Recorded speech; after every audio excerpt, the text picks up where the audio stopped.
बिस्मिल्लाहिर्रहमानिर्रहीम।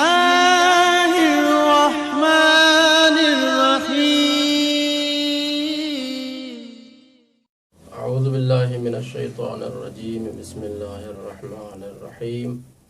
मुहतरम नाज़रीन, अस्सलामु अलैकुम व रहमतुल्लाहि व बरकातुहू। मुहतरम नाज़रीन, शहादत इमाम जाफ़र सादिक़ अलैहिस्सलाम जे सिलसिले में ख़ुसूसी नशरियात सां गॾु तव्हांजी ख़िदमत में हाज़िर थियो आहियां। अॼु असां हिकु नुक़्ते खे बयानु कंदासीं त इमाम जाफ़र सादिक़ अलैहिस्सलातु वस्सलाम जन तालीमात आल मुहम्मद खे कीअं आम कयो। इन जो सबबु इहो हुयो त तारीख़ में कंहिं बि मासूम खे एतिरी फ़ुर्सत न मिली जेतिरी इमाम जाफ़र सादिक़ अलैहिस्सलाम खे मिली। छो जो इमाम अलैहिस्सलाम जो इब्तिदाई ज़मानो इमामत वारो 114 हिजरी खां शुरू थियो, जंहिं वक़्तु उमवी बादशाह हशाम बिन अब्दुल मलिक हाकिम वक़्तु हुयो ऐं 125 हिजरी ताईं उन जी हुकूमत हली। 125 हिजरी खां वठी 126 हिजरीअ ताईं वलीद सानी इब्न यज़ीद हाकिम थियो। उन खां पोइ वलीद सालिस हुकूमत संभाली 126 हिजरी में उन साल ई मरी वियो।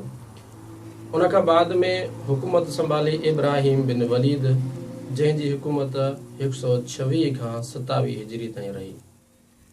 उहो बि उन साल मरी वियो ऐं 127 हिजरी खां वठी 132 हिजरी ताईं बनु अब्बास ऐं बनु उमैया जी पाण में जंग शुरू थी, जंहिं में इमाम जाफ़र सादिक़ अलैहिस्सलाम खे फ़ुर्सत मिली ऐं तालीमात आल मुहम्मद खे आम कयूं। ऐं उन खां बाद में जंग ज़ाब में आख़िरी जेको बनु उमैया जो ख़लीफ़ हुयो उन शिकस्त खाधी ऐं बनी अब्बास वारनि हुकूमत खे हासिल कयो ऐं मरवान बिन मोहम्मद जेको मिस्र हलियो वियो उन खे उते ई क़तल करे छॾियऊं। बनु अब्बासी हुकूमत जो दौर शुरू थियो 132 हिजरी खां ऐं 132 हिजरी खां जेको पहिरियों बनी अब्बास जो ख़लीफ़ो आयो उहो हुयो सफ़ाह नामी शख़्स, अब्दुल्ला बिन मोहम्मद नालो ॿुधाईंदा।